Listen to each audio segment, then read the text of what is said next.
ኣብ ውሽጢ ሓደ ወርሒ ጥራይ ልዕሊ 7,000 ኣባላት ሰራዊት ትግራይ TDF ከም ዝተበተኑ ተገሊጹ። ሰራዊት ትግራይ ንምፍራስ ዘጀመርናዮ ስርሒት ዕወት ኮይኑሉ ክብል ሰራዊት ሓይሊ ሰላም ትግራይ ኣቃሊዑ። ሳልሳይ ወያነ ትግራይ ኣብ ልዕሊ መናእሰይ ዝፍጸም ዘሎ ግፍዓ ብህጹጽ ደው ከብል ጻውዒት ኣቕሪቡ። ውድብ ሳልሳይ ወያነ ትግራይ ኣብ ዘውጽኦ ወግዓዊ መግለጺ ኣብ መላእ ትግራይ ኣብ ልዕሊ መናእሰይ ዝፍጸም ዘሎ ኢሰብኣዊ ግፍዓ ብትሪ ከም ዝኾነኑ ብህጹጽ ደው ከብሉን ከም ዘለዎም ኣፍሊጡ። ሓደ በዓል ሃፍቲ ትግራይ ብሓይልታት ፋኖ ከም ዝተቐተለ ተሓቢሩ። ኣብ ጎኒ ሰራዊት ትግራይ ብምዃን ኣብ ከተማ ኣላማጣ ዓሪዶም ዝርከቡ ዕጡቓት ፋኖ ኣብዚ ወርሒ ጥራይ 27 ዝኾኑ ተወለድቲ ከተማ ኣላማጣ ቀንፂሎም ከም ዘለዉ ምንጭታት ገሊጾም። ኣብ ክልል ኦሮሚያ ምብራቕ ኣርሲ ኣብ ልዕሊ ሰዓብቲ እስልምና ኦርቶዶክስ ብዝተፈጸመ መጠነ ሰፊሕ መጥቃዕቲ ህይወት 37 ንጹሃት ዜጋታት ከም ዝሓለፈ ተገሊጹ። መንግስታዊ መራኸቢ ብዙሃን ኢትዮጵያ ግን ኢትዮጵያ ኣሸኒፋ ብዝብል ድምፂ ነዚ መጥቃዕቲ ትኩረት ከም ዘይሃቦ ተሓቢሩ። ቅልውላው ደቡብ ሱዳን ጎረባብቲ ሃገራት ንጸጥታ ኢትዮጵያ ኣዝዩ ኣስጋኢ ምዃኑ ተሓቢሩ። ደቡብ ሱዳን ኣብ ዶብ ዝተሃነፀ ወተሃደራዊ ማዕስከር ግብፂ ንክዕጾ ከም ዝኣዘዘት ዘዘከር እዩ።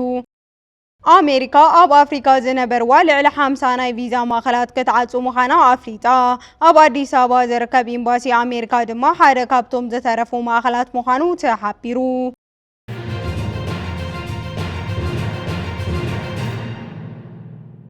ሰላም ጫና ያህብለይ ተኸታተልቲ ትግርኛ ዜና ነሰዓት ዝሓዝናዮም ዜናታት ብቐንዲ ነጥብታት ፈሊምናዮ ኣለና።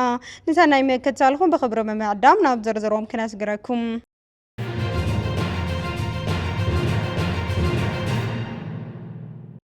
ኣብ ውሽጢ ሓደ ወርሒ ልዕሊ 7,000 ኣባላት ሰራዊት ትግራይ TDF ከም ዝተበተኑ ተገሊጹ። ሰራዊት TDF ንምፍራስ ዘጀመርናዮ ስርሒት ዕወት ኮይኑ ክብል ሰራዊት ሓይሊ ሰላም ትግራይ ኣቃሊዑ። ኣብ ውሽጢ ሓይልታት ምክልኻል ትግራይ TDF ንነዊሕ እዋን ክንቀሳቐሱ ብዝጸንሑ ናይ ውሽጢ ማሕበራት ኣቢሉ ዝተኻየደ ሰራዊት TDF ናይ ምፍራስ ምብታን ስርሒት ብዓብዪ ዓወት ከም ዝተዛዘመ ውሽጣዊ ጸብጻባት TPF ሓቢሮም። እዚ TPF ንምፍራስ ውግእ ምትራፍ ብዝብል መትከል ዝተጀመረ ሚስጥራዊ ጉስጓስ ኣብ ኩለን ኣርምታት እቲ ሰራዊት ካብ ዝተገመተ ንላዕሊ ውፅኢት ከም ዘምጽአ እቶም ምንጭታት ኣነፂሮም ኣለዉ። ነዚ ስልታዊ ምንቅስቓስ እዚ ንምዕዋት ሓገዞም ንዘበርከቱ ናይ ኣርሚ ኮር ክፍለ ሰራዊት ሬጅመንት መራሕቲ ከምኡውን ንኣባላት ልዑል ምስጋና ዝቐረበ ኮይኑ እቲ ፍጻመ ሳላሕታዊ ስርሒት ኣብቲ ዞባ ሓድሽ ፖለቲካዊ ወተሃደራዊ ምስሓብ የልዕል ኣሎ። ኣብ ወርሒ ጉንበት ጥረ ካብ 17 ኣርምታት ትግራይ ዝተውጻጽኡ ብድምሩ 7,600 ኣባላት TDF ካብ ሰራዊት ወፂኦም ናብ ገዞም ወይ ድማ ናብ ጎረባብቲ ክልላት ክሰግሩ ተገይሮም ከም ዘለዉ TPF ሓቢሩ። በርከት ዝበሉ ካብ TDF ዝወፁ ተጋደልቲ ድማ ናብ ሓድሽ ወተሃደራዊ መዋቕር ዘለዎ ሓይሊ TPF ይጽንበሩ ከም ዘለዉ ተረጋጊጹ። ጀነራል ማሾ በየነ ብዝተፈላለዩ መድረኻት ወፂኡ ከም ዝኣመኑ ሕዚ እውን እቲ ምፍራስ ሰራዊት ብዕፅፊ ወሲሑ ከም ዘሎ ተሓቢሩ።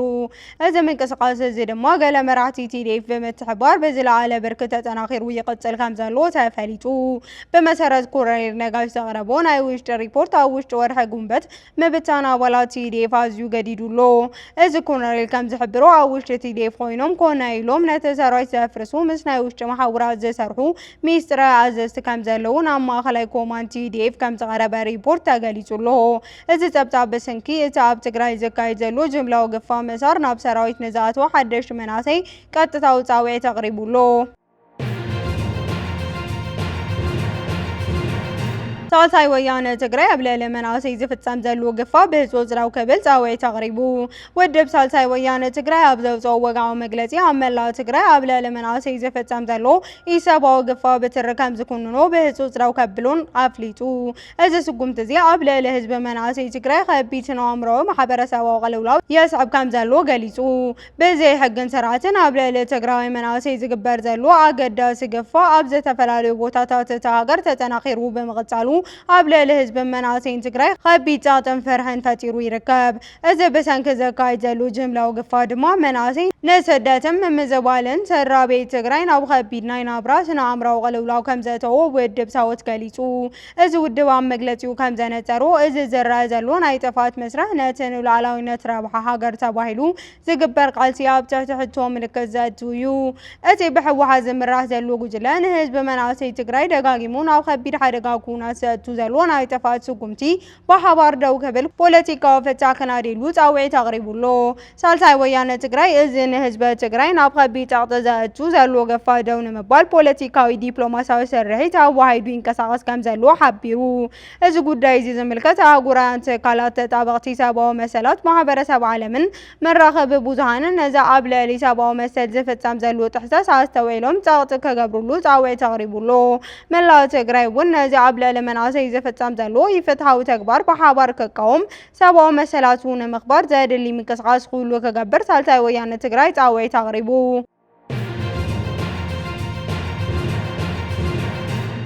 ሓደ በዓል ሃፍቲ ትግራይ ብሓይልታት ፋኖ ከም ዝተቐተለ ተሓቢሩ ምስ ሕወሓት ዝምራሕ መንግስትን ሰራዊትን ሓባራዊ ርክብ ዝመስረቱ ሓይልታት ፋኖ ካብ ስርዓት ብልጽግና ዝፈነወሉ መጥቃዕቲ ንምክልኻል ናብ ትግራይ ግዛት ዝኾና ወረዳታት ምእተዎም ይዝከር በዚ ምክንያት ድማ ኣብ ከተማ ኣላማጣ ዓሪዶም ዝርከቡ ዕጡቓት ፋኖ ንበዓል ሃፍቲ በርሀ ተኩ ከም ዝቐተልዎ ዝረኸብናዮ መረዳእታ የረጋግጽ ኣብ ጎኒ ሰራዊት ትግራይ ብምዃን ኣብ ከተማ ኣላማጣ ዓሪዶም ዝርከቡ ዕጡቓት ፋኖ ኣብዚ ወርሒ ጥራይ 27 ዝኾኑ ተወለድቲ ከተማ ኣላማጣ ቀንፂለን ከም ዘለዉ ምንጭታት ገሊፆም ኣብዚ ሕዚ እዋን ኣብ ከተማ ኣላማጣ እዚ ዝበሃል ምሕደራ ዘይብላ መኽተሚ ሸፋቱ ፋኖ ኮይና ንነበርቲ ኣስጋይት ኮይና ከም ዘላ ተሓቢሩ ሞዋቲ በዓል ሃፍቲ በርሀ ጽምዶ ሕወሓት ፋኖ ትቃወም ኢኻ ብዝብል ካርታት ሕወሓት እንዳፈራርሕዎ ዝጸንሑ ኮይኑ እዚ ድማ ዕጡቓት ፋኖ ቀንፂሎምዎ ኣለው ንዶቹ ቬለ ሃዊሱ ካልኦት ማዕኸናት ዜና ዓለም ኣብ ከተማ ኣላማጣ ዓፈና መናእሰይ መቕተልትን ይፍጸም ከም ዘሎ ምጽብጻቦም ይዝከር ኣብ ከባብታት ራያን ቆቦን ዋጃን ምስራት ብልጽግና ሓያል ውግእ ዘካይድ ዘሎ ሓይልታት ፋኖ ኣብ ልዕሊ ተወለድቲ ተጋሩ ብፍላይ ድማ ጽምዶ ሕወሓት ፋኖ ዝቃወሙ ሰባት ምፍርራህ መጥቃዕትን ይፍጸም ከም ዘሎ ካብ ነበርቲ ዝወፁ ዘለው ጥርዓን የረጋግጹ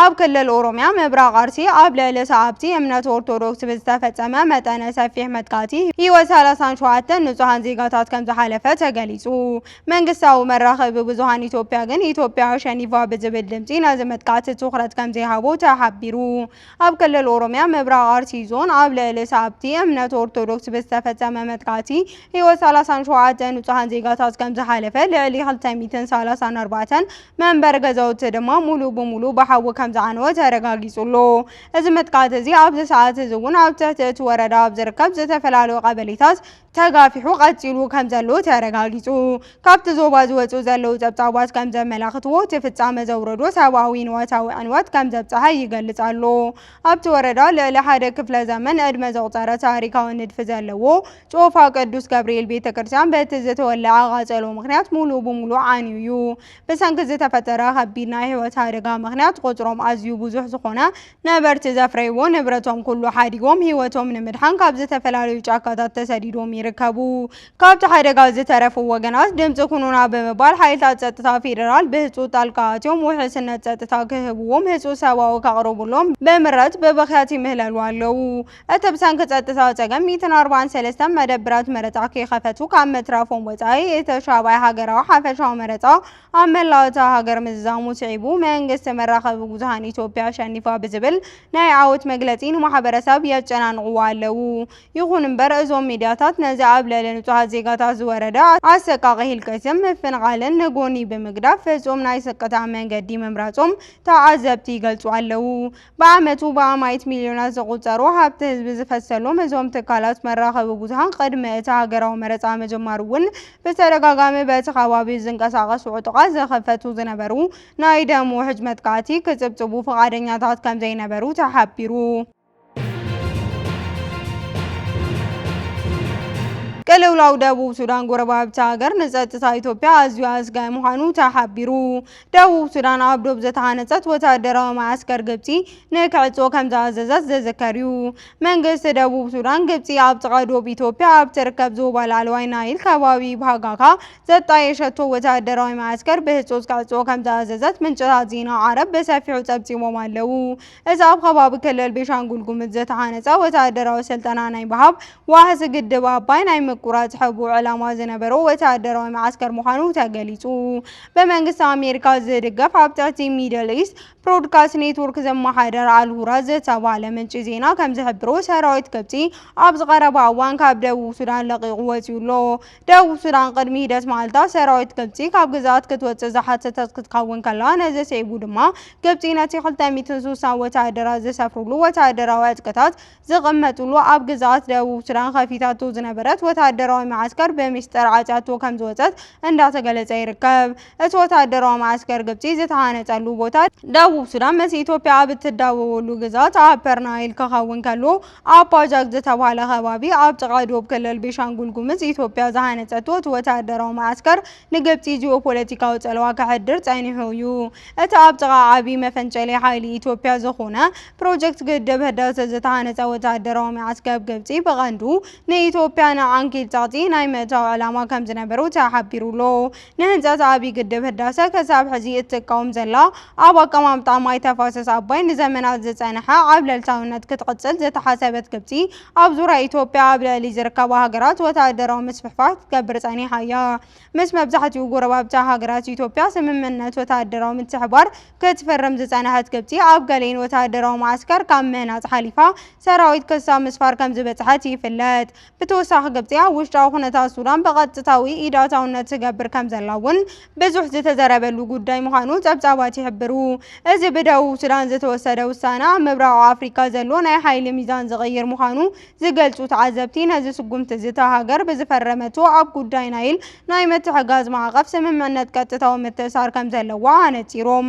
ደቡብ ሱዳን ዘርእየቶ ጽኑዕ መርገጺ ኣብ ዙርያ ዓብዪ ግድብ ህዳሴ ኢትዮጵያ ኣብ መንጎ ግብጽን ኢትዮጵያን ዘሎ ውጥሪ ሓድሽ ምዕራፍ ዝኸፈተ ከምኡ'ውን ግብጺ ኣብ ታሕቲ ተፋሰስ ሃገራት ናይል ዝነበረ ናይ ነዊሕ እዋን ጽልዋ ብከቢድ ዝተፈታተነ ምዃኑ ተሓቢሩ።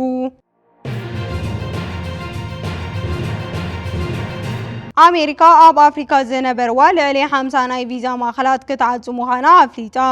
ኣብ ኣዲስ ኣበባ ዝርከብ ኤምባሲ ኣሜሪካ ድማ ሓደ ካብቶም ዝተረፉ ማእኸላት ምዃኑ ተሓቢሩ። ኣሜሪካ ኣብ መላእ ኣፍሪካ ቪዛ ክህቡ ካብ ዝጸንሑ ዓሳት 50 ዝኾኑ ኤምባሲታት ብምንጋይ ቁጽሮም ናብ 20 ጥራይ ከተውርድ ምዃና ኣፍሊጣ። ምዚ ብምትእስሳር ድማ ኣብ ኣዲስ ኣበባ ዝርከብ ናይ ኣሜሪካ ኤምባሲ ቪዛ ካብ ዝህቡ እቶም ዝተረፉ 20 ውስን ማእኸላት ሓደ ኮይኑ ከም ዝቕጽል ተፈሊጡሎ። በመሰረት ኣሶሺየትድ ፕረስ ካብ 3 ሰበስልጣን ናይታ ሃገር ዝርከብ ሓበሬታ መሰረት ብምግባር ዘውፅኦ ጸብጻብ እዚ ቪዛ ዝወሃበሉ ቁጽሪ መደበር ናይ ምቕናስ ውሳነ ዝሓለፈ ሰሙን በሚኒስቴር ጉዳይ ወጻኢ ኣሜሪካ ዝጸደቐ ኮይኑ ዝሓለፈ ዓርቢ ብስልክ ብዝተገበረ ኣኼባ ንኣሜሪካውያን ዲፕሎማተኛታት ተገሊጹ እዩ። እዚ ሓድሽ ኣሰራርሓ እዚ ካብ ዝቕጽል ሰሙን ጀሚሩ ማለት እውን ካብ ወርሒ ሰነ ውሽጢ ሙሉእ ብሙሉእ ተፈጻሚ ክኸውን እዩ። እዚ ስጉምቲ እዚ ምስ ናይ ፕሬዚዳንት ዶናልድ ትራምፕ ምምሕዳር ብጊዜያዊ ቪዛ ናይ ኣሜሪካ ኣትዮም ኣብታ ሃገር ተሓቢኦም ዝተረፉ ዜጋታት ንምቁጻር ኤምባሲታት ዝሃብዎ ዝተፈላለዩ ናይ ቪዛ ዓይነት ንምክትታል ካብ ዘለዎ ሰፊሕ ስትራቴጂካዊ ትልሚ ዝነቐለ ምዃኑ ተገሊጹሎ። ካብቶም ኣብ ኣፍሪካ ቪዛ ክህቡ ተሓርዮም ዘለዉ 20 ማእኸናት ውሽጢ ሓደ ናይ ኣዲስ ኣበባ ኤምባሲ ክኸውን ከሎ ካብቶም ናይ ኢትዮጵያ ዝዋስኑ ጎረባብቲ ሃገራት ድማ ናይ ጅቡቲን ኬንያን ኤምባሲ ጥራይ እዮም ቪዛ ክህቡ ተፈቒዱሎም ዘሎ። በዚ መሰረት እዚ ሓድሽ ኣሰራርሓ ተፈጻሚ ምስ ኮነ ኣብ ሃገሮም ናይ ቪዛ ኣገልግሎት ዝተዓጽዮም ኣፍሪካን ዜጋታት ቪዛ ንምሕታስ ናብቶም ኣብ ቀረብኦም ዝርከቡ ዝተረፉ 20 ሃገራት ብምኻድ ጥርዓን ከቕርቡ ክግደዱ እዮም። እዚ ተግባር እዚ ኣፍሪካን ናይ ኣፍሪካ ቪዛ ናይ ምርካብ ዕድሎም ኣዝዩ ጽንኩር ከቢድ ከም ዝገብሮ ፖለቲካዊ ተንተንቲ ይሕብሩ። እዚ ተግባር እዚ ኣፍሪካን ናይ ኣሜሪካ ቪዛ ናይ ምርካብ ዕድሎም ኣዝዩ ጽንኩር ከቢድ ከም ዝገብሮ ፖለቲካዊ ተንተንቲ ይሕብሩ።